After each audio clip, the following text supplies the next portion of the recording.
Now, I don't have to understand it. I don't have to know where it came from, why it's there. I don't have to justify it to anyone. I just trust that feeling because that's really what the aspiration is, right? We want to feel a certain way that we imagine we will feel when we have that right partner. So it's not a thing on a physical sense that we're chasing. It's a feeling. This is episode number 521 with Ken Bechtel. He's like, whoa. We are going to be talking about follow your yes in order to have lasting love. This is based on Ken's new book. Ken is a repeat guest. We are really excited to have him back. He's been a guest on courses that I've taught, and he's fabulous. So can't wait to have him on talking about follow your yes. Hi, everybody. I'm Sandy Weiner. Welcome back to Last First Date Radio, where we believe it is never too late to go on your last first date. And to support you on your journey to lasting love, I wrote a book to help you develop core confidence. It's called Becoming a Woman of Value, How to Thrive in Life and Love. And it's filled with 30 chapters, 30 tips to help you play a bigger game and succeed in all areas of life and love. And you can find it now on Amazon for Kindle and paperback. And this week's tip from the book is step number 22, communicate clearly and graciously. I'm a huge component. No, I'm a huge, what am I trying to say? I love communication skills. I'm just totally losing my words today as a communications expert. It's really important to have the right words. And the funniest thing happened this morning where I got a notification that my name was somewhere on the web. So I look up the article, and it was a terribly translated article about me and my life coach, dating coach practice. And the words that they used were so messed up. And they were like leaving my matrimonial state instead of saying getting a divorce. And they called me some choice words that really were not really appropriate. So using the right words is extremely important, whether it's in an article or whether you're communicating in your relationships. The clear communication is really hard for us. So it's, often this kind of convoluted passive aggressive message because we're afraid to say what's true. And my challenge for you today is if you have something to say, just practice saying it straight instead of beating around the bush, just getting right to the point, because most people would appreciate your kindness in your clarity rather than your convoluted passive-aggressive message. Before I bring Ken on, I just want to invite you, if you're not yet a member, to join my Facebook group. It's called Your Last First Date, and we have about 3,600 women in there.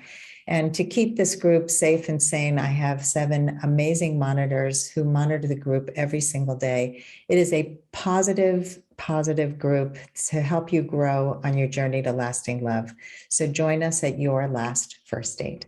And now for Ken. He is an internationally renowned spiritual teacher. He's a speaker, and he's author of the new book, Follow Your Yes. Follow your yes, not your yes. He has invested over 20 years in researching and refining what it takes to make room for you to bloom and find love in our crazy, busy world. He's on a mission to empower you to live the amazing life you came here to live. Welcome to the show, Ken. Thank you, Sandy. It's great to be back. What is following your yes, and how does it lead to successful dating, lasting love, all the good stuff? So this is funny because when I first titled it that, I thought that was a pretty clear, follow your yes.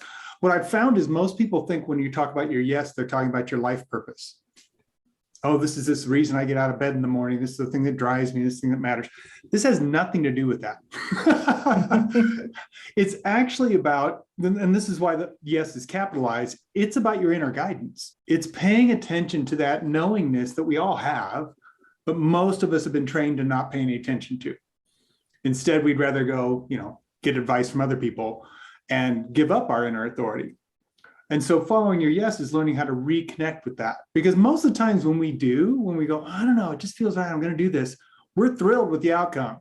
But when we don't, we're not always so happy. So it's funny that we don't do more of it. But there's all kinds of influences that have gotten us to give up our yes.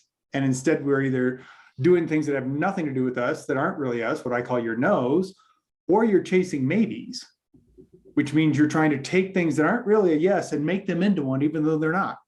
And that can be pretty exhausting, to tell you the truth.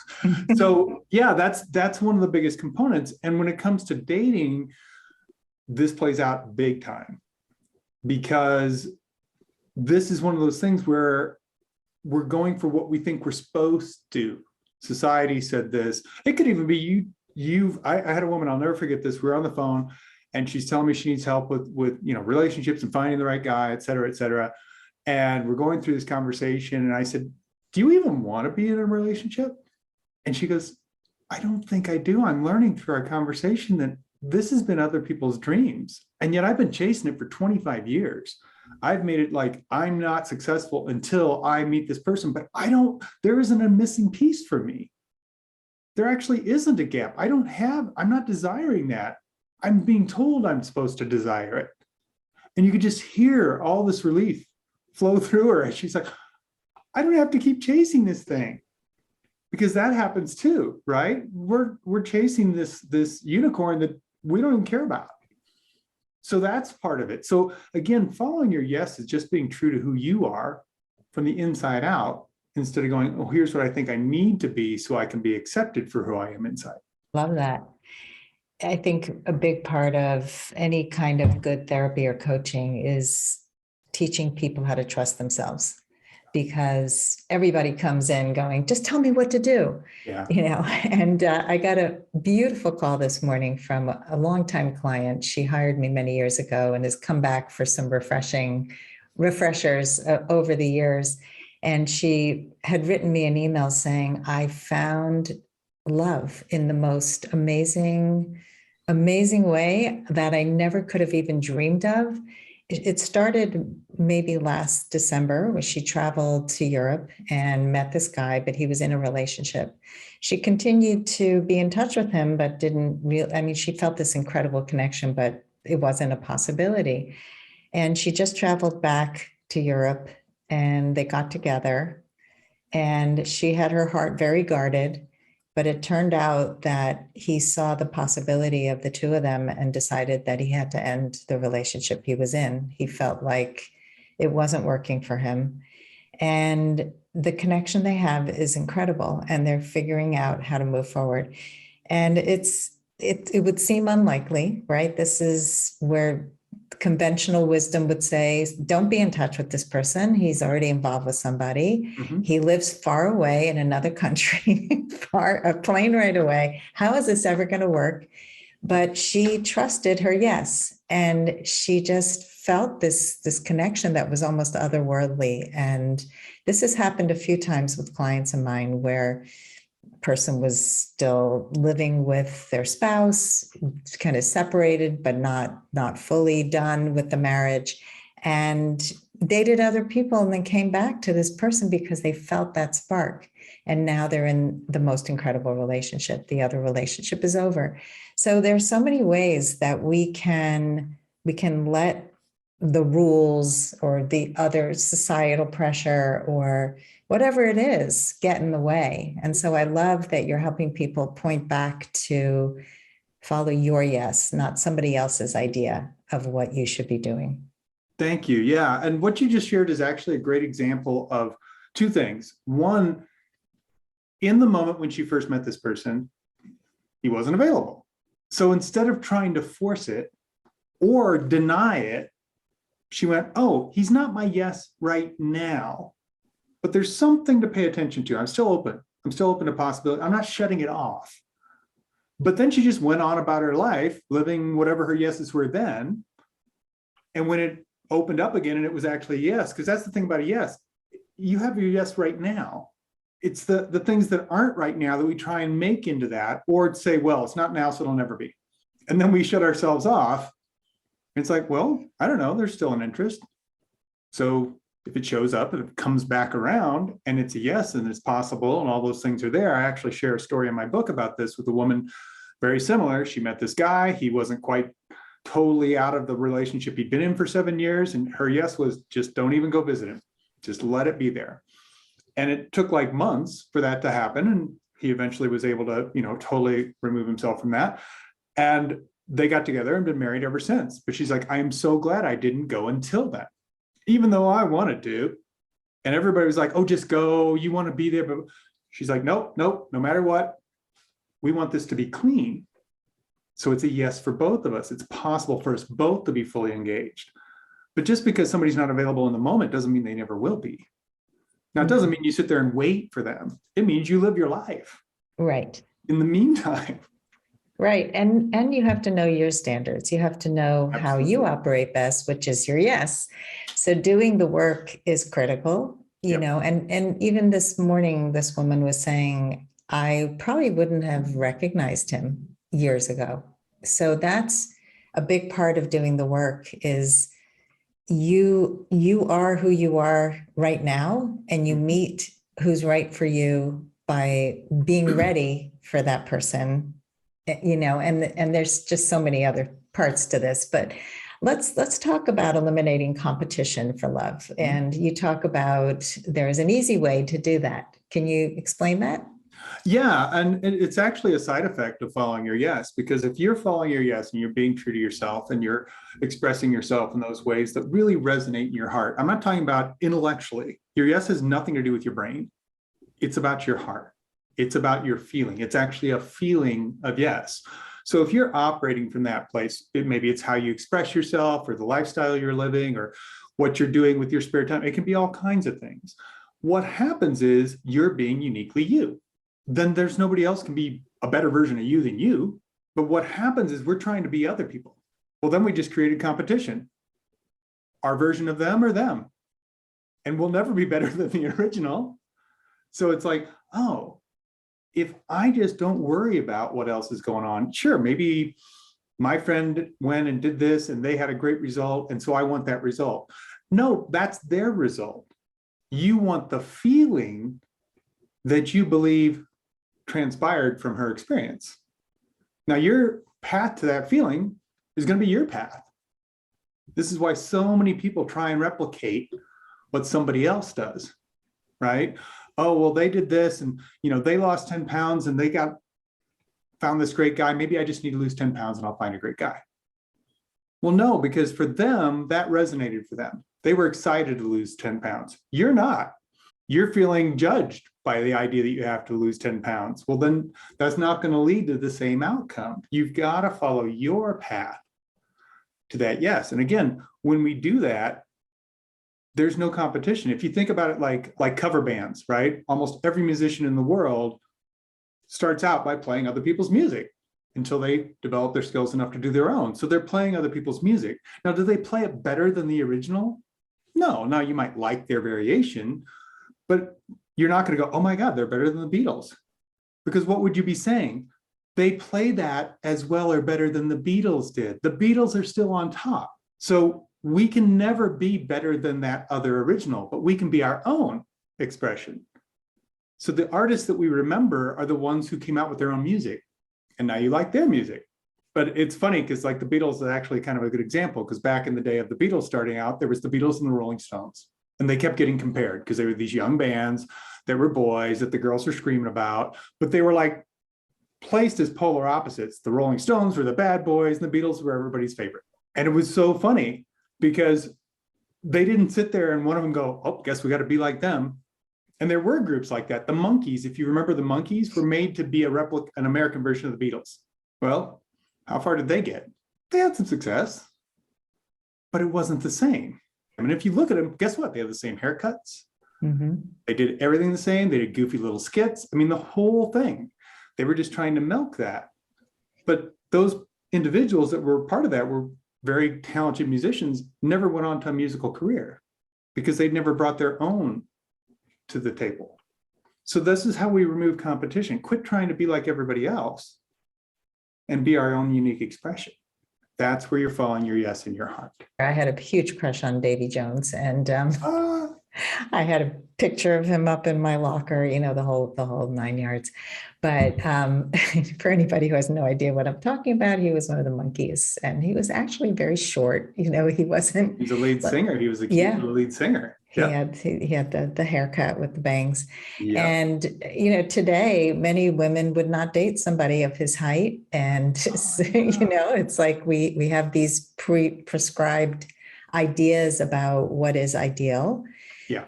with men and with women. And, but I think what people get tripped up on, we're talking a lot about how to be uniquely you and follow your yes. And a lot of people go like, I don't know what uniquely me is. How do people find what is uniquely them? Mm-hmm. So this is a great question, Sandy, because like everything, right? We're like, can you just give me the answer and I can be done? Well, nobody can give you that answer. You have to explore it for yourself. Now, the best way to do that is notice when let's say you go do something like you go pursue some guy and your friend's like, oh yeah, he looks really great. You should go out with him. Was that your answer or was it a should? Because shoulds always come from the outside. So we start to go, oh, where am I getting my authority to make choices? That's what authority is. We get to make choices and decisions. So there's inner authority, which is our divine guidance. And then there's all these external authorities, society, Facebook, parents, teachers, you name it. Most of us are constantly looking to external authority. So the way you find that is to go, oh, I don't have to understand it. I don't have to know where it came from, why it's there. I don't have to justify it to anyone. I just trust that feeling because that's really what the aspiration is, right? We want to feel a certain way that we imagine we will feel when we have that right partner. So it's not a thing on a physical sense that we're chasing. It's a feeling. And guess what guides you to those feelings? Your feelings. We've all had things where it's like, I don't know, that just felt aligned and it was a great day. I've never gone down that road before in my life and I had a great time. I would have never talked to that kind of person, whatever that is, right? We all have those different examples. Every one of those that has those wonderful payoffs was because we followed a feeling. When we do it from, I think it's going to look like this, or I need to do this many hours of, exercise, whatever it is, well, then that's a form. That's an external. So it's all tuning into the feelings. And hey, I'm poster boy for shutting down my feelings. I've done that for years and years. I talk about it in the book. There was a lot of loss in my family when I was young, and that's how I coped. And so we have to re-access that and go, you know what, it's okay, because that's actually what divine guidance is. The divine communicates with us, the universe communicates with us through feelings, not through words or stuff. It's feelings. So that's our guidance. We're like, hey, I don't know why. That seems like what I want to go do.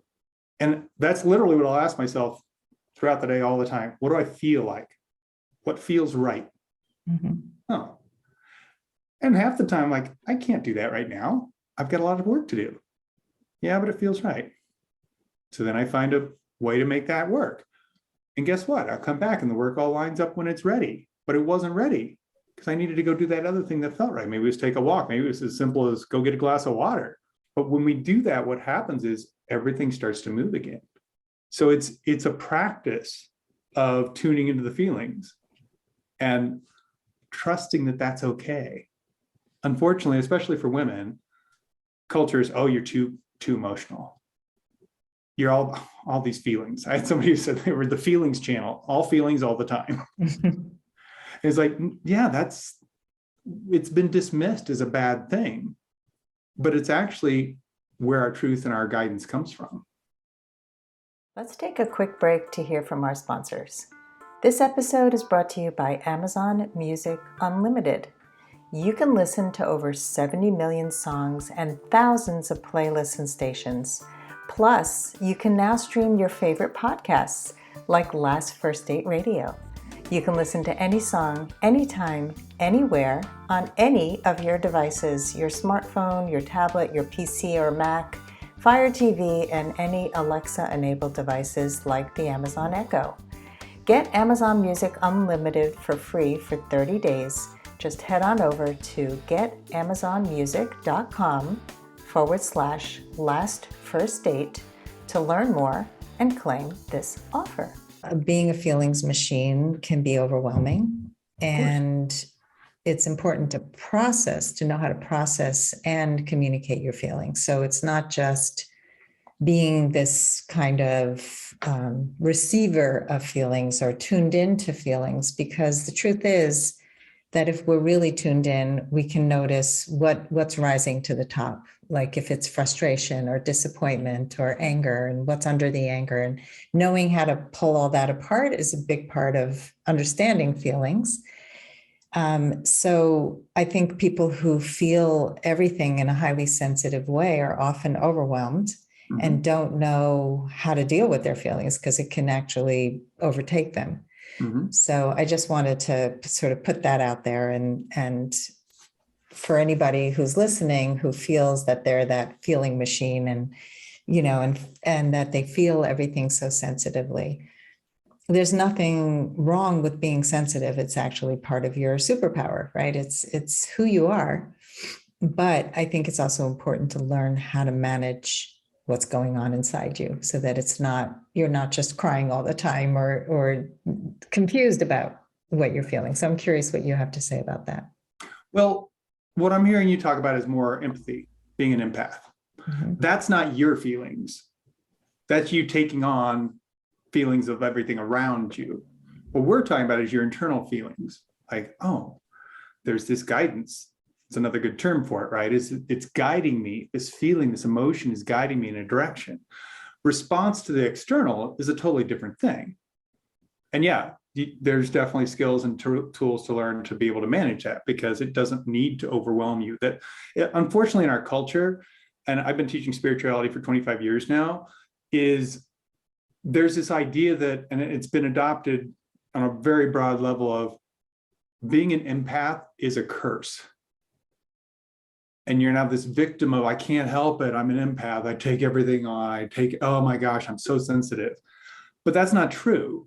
Yes, you may have that ability and you may do that, but there's ways to actually manage that. I used to live in Sedona, Arizona. And as anybody that knows Sedona, it's this big place of all these spiritualists and psychics and so on. And there was a group of us that would get together and talk about all kinds of spirituality. And the ones that worked in the bookstores and the places where they literally were working with tourists and people all day long, and there's all this energy flying around and they're taking it on. Every one of them was trashed at the end of the day. They were exhausted. They had all kinds of health issues. They had sleep issues. They didn't eat well. I mean, they were a mess. And one day I said, well, you guys know how to clear out your energy, right? And they're like, huh? And they literally thought that was the price of being a highly sensitive person, was you're just have to deal with all this garbage instead of knowing how to separate from those things. So part of it is learning how to be neutral, where you can be observant, you can be, totally engaged and present to it, but you don't become it. And that's when it gets overwhelming, is when we're taking on the pain of the world. We're taking on the sadness of this. It's like, yeah, I don't care who you are, that's going to be overwhelming, because as an individual, you only have so much capacity.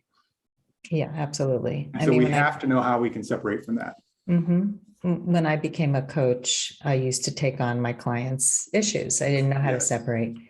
And I think that's the maturity of life, is learning how to, first of all, coaching is really about empowering other people. It's not about me taking responsibility for your problem.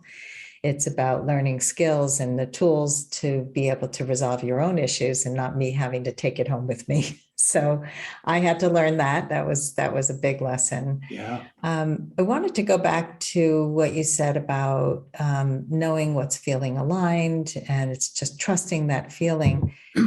I think what happens a lot and people get confused about is there can be, like in dating, where people have an immediate reaction to somebody, and it's a gut feeling, but it may not be they're coming from their wisest place. It might be coming from a past trigger, like they may be overly sensitive to any sign that somebody might be cheating, for example. Okay. And so let's say they're on a date and the guy is having a friendly conversation with the waitress, and she immediately gets this gut feeling, he's going to cheat on me, right? And that feels like an inner knowing, and maybe she shuts down. And so what I would love is for you to differentiate for people the difference between that inner knowing and that past fear. Yeah. So this is a great question, Sandy. I'm so glad you brought it up. What that is, so that example is perfect. The difference is you're having an awareness about them, right? So, oh, I get the sense they're going to cheat. Your yes is never about somebody else. It's about you. So what your yes would be in that moment potentially could be something doesn't feel right. Whatever it is, I don't feel safe. I don't feel paid attention to, whatever it happens to be. That's your yes. Now you need to address, that's the feeling that's making you project that it's him. Oh my gosh, he's a nice guy that talks to the waitress. Well, I perceive that because the one guy that cheated on me talked to every waitress, and I'll bet he ended up dating a waitress. You know, we come up with these stories, we extrapolate, and it's how we protect ourselves. So we have to go, okay, this isn't about him, but I realized this situation makes me feel unsafe. That's the feeling. So my yes is, what can I do to improve that? Because I don't like feeling unsafe. That's not a happy place. I don't want to feel that way with this person because then I can't bring my best to the table. So what needs to happen? Is it I need to communicate that with him? Is it whatever it happens to be? And everybody's going to be different, right? But that's what we have to remember is our yes is never about somebody else. It's so funny because people, well, my yes is that they need to treat me differently. Right. That's not your yes. That's your desire. But the question is, so why? What's the reason that you want to be treated differently? Oh, because I feel a certain way when they do this. It always comes back to feelings. Yeah, it's a good differentiation. I like to tell my clients that it's important to ask themselves throughout the day whether they feel that something is feeding them or draining them. Mhm. And, you know, you talked before about getting the water, knowing it's time for a walk, knowing what your body is telling you. And when we're really tuning in, we know, like, should I get in the car and go to this place? Should I attend this function? What's my body telling me about this particular choice that I'm making? So I think, you know, tuning in, and a lot of people have learned to tune out, like you, like me. Mhm. And the first place we know is in our bodies. We don't always have to have the words for it. We can feel into something. Maybe our body is feeling constricted and our breathing is changing and we're tightening up. That's a clue, right? To pay attention to what's happening. Yep. And it's funny because we're actually kind of piecing out, there's a formula I share in the book that very, very simply it's 3 steps. One is tune into the feeling, release your resistance, and then ask 2 simple questions. Where am I now and where do I want to be? Oh, I don't feel good. Where do I want to be? Oh, what would let me feel less constricted? What would let me, whatever that happens to be? And again, there is no universal answer. It's going to be very situational. But when we just go with it, instead of going, well, but why would I do that? I've never done that. Well, instead of trying to beat it up and rationalize it, just go with it. Okay, I'm just going to go downstairs and get a glass of water. Oh, I go get a glass of water. Now I'm like, oh, I forgot that was there. I needed to pick that up. And all these little things will show up. Now they happen so quickly, we don't even realize it. But sometimes we'll go, wow, I accomplished like 10 times the stuff in the last 5 minutes while I went and got a glass of water. I didn't even know that would happen. But I had to move. I had to get out of that space. So yeah, it's a physical experience of trusting that feeling and going, oh, well, I'm just, even if it's like, and you don't know, this is the other thing that traps us.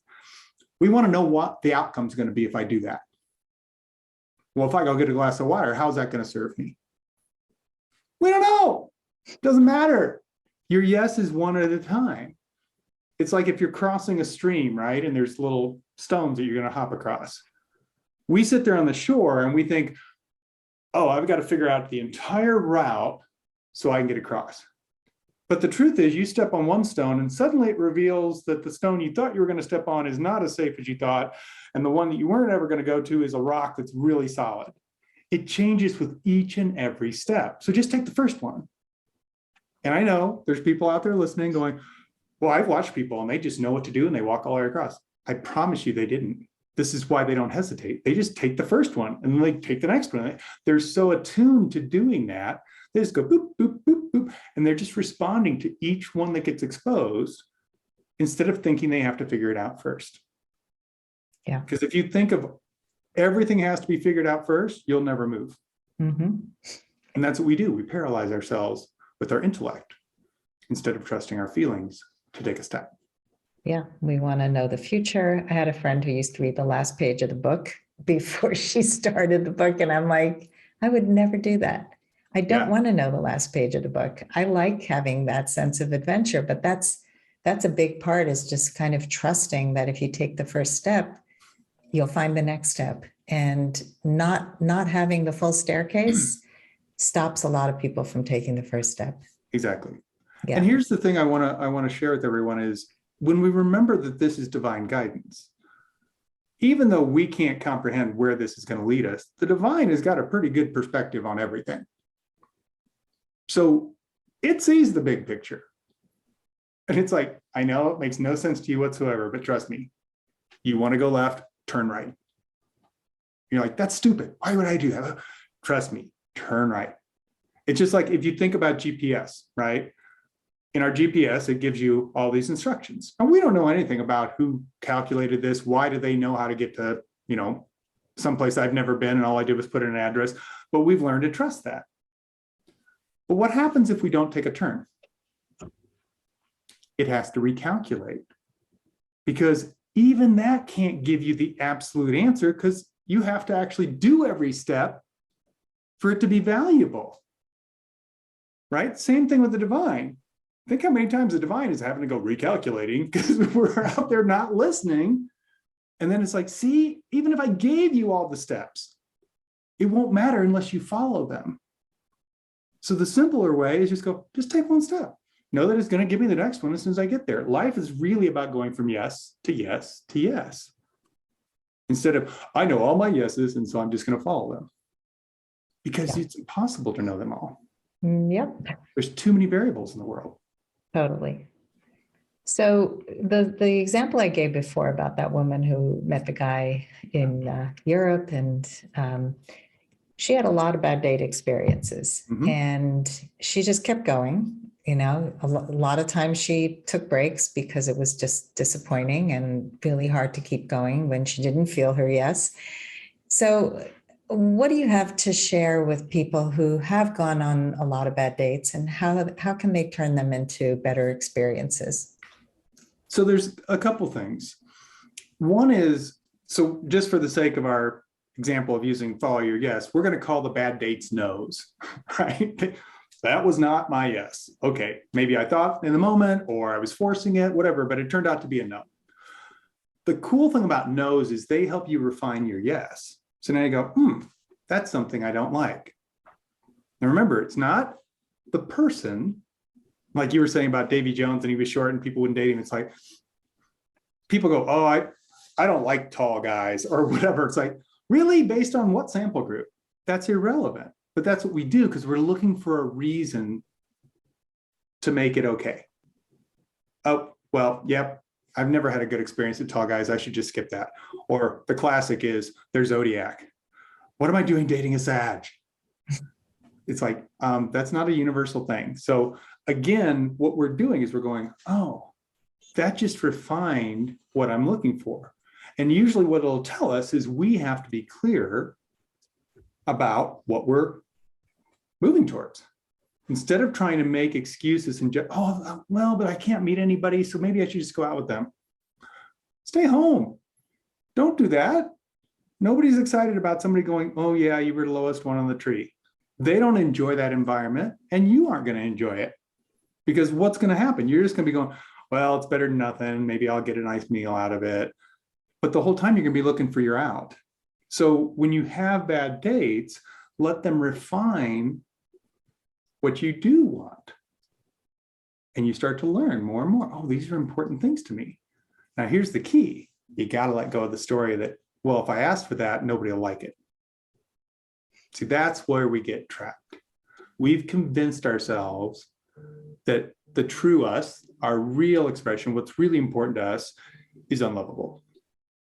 And maybe somebody's even said that. Okay, that was one person out of 8 billion. Because the truth is, no matter who you are and how you express yourself, whether it's me, Sandy, anybody else watching, somebody's not going to like you. Lots of somebodies. Nobody is universally loved. You have a choice. You can either be yourself and give yourself the opportunity to be loved for who you really are, or you can keep trying to be who you think you're supposed to be, and you're still going to have people that don't like you, and it's not even you. So we have to go, wait, I'm just letting this refine it. Oh, I need to speak up to these things. I need to address those issues. That's what I'm learning from bad dates. That's the whole point of dating. It's a sorting process. But don't keep going back and going, well, I have to lower my bar. That's not true. You just have to keep putting it out there and go, oh, well, just haven't found the right people yet. But if I stay true to it, two things happen. One, obviously the right person can see that, but also others around you can consistently identify who you are to their friends. Think that, oh, Sandy, she's like this. Why? Because you've been consistent. If they don't, this is why your friends refer you to people that you're like, how did they think that? They're like, well, there was this time when you liked guys like this. So they don't even know what you're looking for because you're just throwing out anything. You got to stay true and stay on that course. And then the people that line up will line up and the rest will fall by the wayside. You won't have to worry about it. One of my clients described it as getting a Coke in the desert. That I never heard that term before, but that's how a lot of people date. It's like, I was in this desert for a long time. Finally, a Coke shows up and I was thirsty and, we tried to make it work, but it wasn't really the right fit. Mm-hmm. And so we have to stop going for the low hanging fruit, for the Coke in the desert, and really tune into who you are and what your yeses are and what your nos are. It's kind of like anger. Anger teaches us what our values are. Mm-hmm. Because if we get really angry about something, that's because one of our values is not being met. It's being stepped on in some way. And when we really get clarity about that, it's like, oh, that's why I was so angry. Right. So knowing what you don't want helps you to know what you do want. Yeah. And I actually want to be clear about something. So your yes can show up as a no. Your yes is no, don't do that. No, don't go there. So oftentimes it does. And I've had people say, well, my yes, can it be a no? It's like, yes, that's your yes. Is saying, yes, that's not for you. But we have to be clear about that, right? And so again, that's more divine guidance. Saying, hey, don't waste your time over there. That's not for you. I'm helping you refine. Mm-hmm. So yeah, it's practice. And here's the thing I want you to remember. We're all experts at it. We're born that way. We've just quit doing it. So just like anything that you were an expert at, if you quit doing it for a long period of time, well, you're not going to be so good at it anymore, but you're going to be able to get back and you're like, oh yeah, I forgot how good I was at this. So it's not some long epic journey. It's actually very attainable. Your yes is truly about you feeling comfortable being your best in any moment, which means fully expressing yourself, showing up, etc. So you're constantly going, what do I need to be my best? Why? Because I'm committed to being my best with you, Sandy. I'm committed to being my best with my friends, my family, with everyone I interact with. And it's going to be different with each one. So again, this isn't a recipe of, oh, here's my 6 ingredients and that's what I need. It's a dynamic environment. If I'm in a certain situation, I'm needing different things than in a different situation. As we mature, obviously, those things evolve. So there aren't, and this is what everybody wants. I want to know what the 6 big yeses are that everybody needs. Nobody has that. Now we could boil it down and say, well, we all want to feel loved. Yes, but look at the love languages. Well, what's your version? It's still individual. So your yes isn't about check boxes. Actually, it's funny. I had a client say this once and it was brilliant. So she had gone on a date and, after the date called her girlfriend and her girlfriend said, oh, did you check all the boxes? And she goes, there weren't any boxes. I was just noticing and enjoying how I felt with him. Sure, we talked about what do you do for work, but I wasn't sitting there going, check, that qualifies. I wasn't doing that because I was just paying attention to How much was I enjoying myself or not?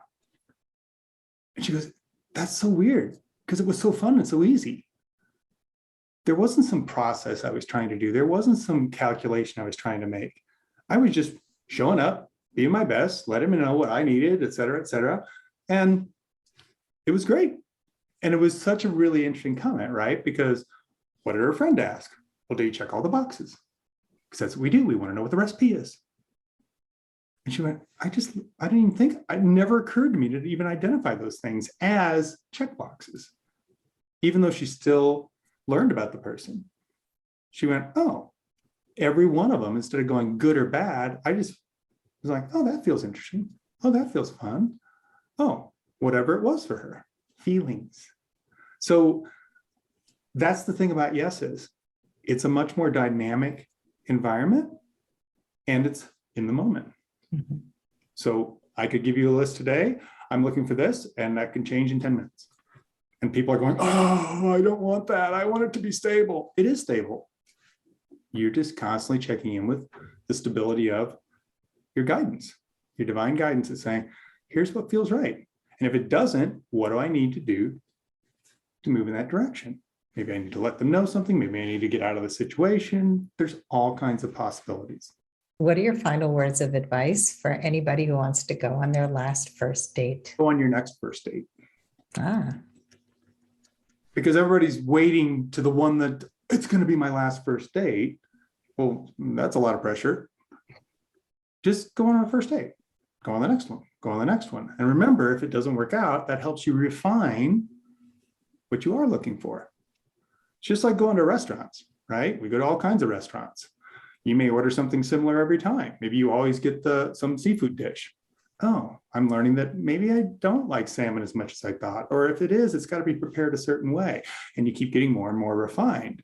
So you don't just go salmon no matter what. You start to identify exactly what variation on that, how it's prepared, what it's served with.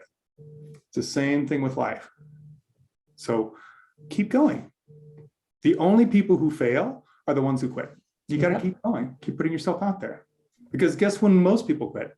Not most people, but when the ones that are successful, that's when they stopped, when they found the right person. They didn't stop before they found the right person and somehow found the right person. That's impossible. Just keep going. Go on the next one. Go on the next one. And be open to the possibility that it could be your last first date.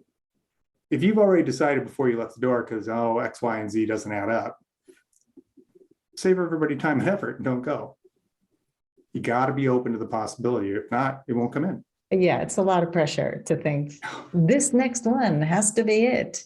Mhm. And I definitely used to date like that. You know, if it's not that, it's a failure. And why did that person set me up with this person? How do they know? They think they know me. And, you know, I was insulted that they would fix me up with this person instead of looking at it from this perspective, which is maybe I'm not showing up as my true self. Maybe I'm not conveying who I am in all parts of my life. And I certainly wasn't in my 20s. I had no idea who I was. So just taking that next step and the next step and the next step and being open. Beautiful message. Thank you, Ken. And I would love for you to share how people can find you. No surprise, you can find me at followyourYes.com. That's the home of all things Ken in the book. So yeah, that's the place to go. All right, go get the book. Go follow your yes. Thank you so much, Ken, for coming on the show again and sharing this really fascinating information. I think that a lot of people are going to be following their yes. Thank you so much. It was a pleasure to be here, Sandy. And thanks everybody for listening today. If you love our show, please rate and review us on Apple Podcasts. We really appreciate just getting the word out to even more people. And as always, here's to your last first date. If you are ready to get unstuck, gain new tools, become more empowered, and finally find your last first date, I'd love to talk to you. Fill out an application to be considered for a complimentary half-hour love breakthrough session at lastfirstdate.com/application. That's lastfirstdate.com/application. I look forward to talking to you soon.